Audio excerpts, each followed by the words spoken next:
Recently, President Shavkat Mirziyoyev held a meeting in the Syrdarya region to discuss new approach to organizing agricultural work. Also, Syrdarya is small in size, it has great potential for agriculture. Most farmland is located along rivers and canals. The population is hardworking, and the region has well-developed infrastructure. A recent meeting reviewed targeted studies in the districts and discussed new proposals and plans for development. Suggestions were made to grow crops based on the land, soil and climate conditions and to improve the productivity of grain, vegetables and potatoes in desert areas. Over the next 2 years, irrigation networks will be repaired and 20,000 hectares of land will be brought back into use. There are also good opportunities for food-related projects. In particular, 3 large livestock complexes will be launched on 9,000 hectares in the Okolten, Gulistan and Boyovut districts. Cotton will be grown on 7,000 hectares using modern technologies. The region has 10,000 hectares of gardens and vineyards.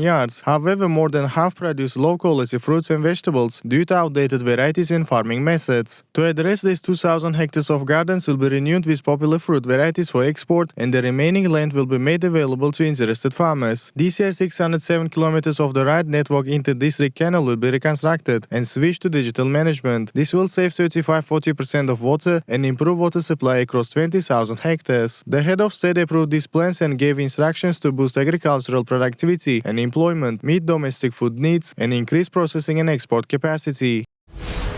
President Shavkat Mirziyoyev reviewed proposals for training talented specialists and supporting their education abroad. In Uzbekistan, special attention is given to developing qualified personnel in all sectors. The government supports young people's education and helps specialists gain experience. So far, the Allure to Meet the Foundation has sent 2,225 scholarship holders to study in about 45 countries. A total of 1.5 trillion sums has been allocated for this purpose. Out of this, 1,400 have been returned and are now working in fields such as the economy, education, science, medicine, and public administration. Currently, 748 scholarship holders are studying at top universities, ranked in the world's top 300. To expand this work, it is planned to reorganize the foundation into the Allure to Meet the Fund for the training of promising personnel under the President of Uzbekistan. The Academy of Public Administration will be restructured and renamed the Academy of Public Policy and Administration under the President. Together with the Civil Service Development Agency, they will form a training cluster. To prepare specialists abroad, civil servants will also be sent